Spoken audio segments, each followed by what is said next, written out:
Film Sholay हो या Maula Jatt, dialogue हमेशा विलन का हिट होता है, ये क्या बात है?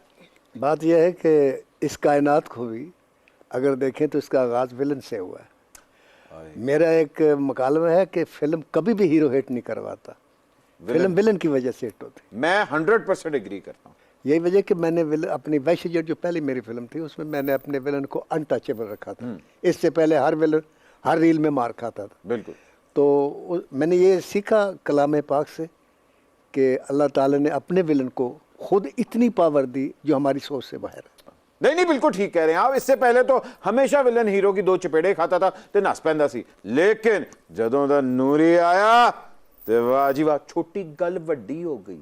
सुनना पिया है ओए, सुनना पिया है उन्हें की क्या है ओए, बारिश दा पानी मुंह ना कड्डण वाली मोटर।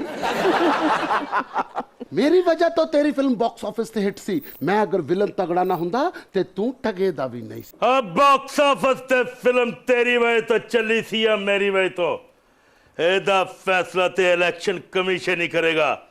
लेकिन मेरी गल कन खोल कर सुन ले, और मैं पैन भी ले जानी हूं ते लत भी ले जानी हूं। लेकिन बेस्वादा रहेगा टुट पैणिया, मैं लत दे देंगा लेकिन नाल कैचअप नहीं देंगा। ते फिर फाउल प्ले ये नता।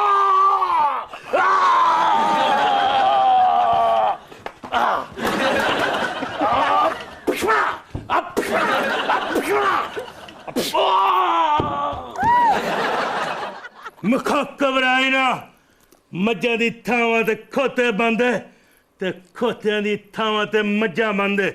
मैं नूरी नत नाल निबड़ के हुणे आ रहा।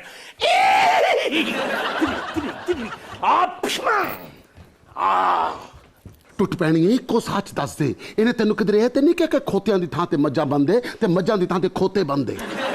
हाँ जी, ते आप चलिया गया। ये कह के चला गया ते तू कुछ ना बन, सिर मेरे से रोटी बन। मैं मौका मार के हुणे ही आया। आज ही फाइनल डेस्टिनेशन है ते हार मार। मैं केड़ी गलती कर बैठा, इधर आके मैनू मार ओए।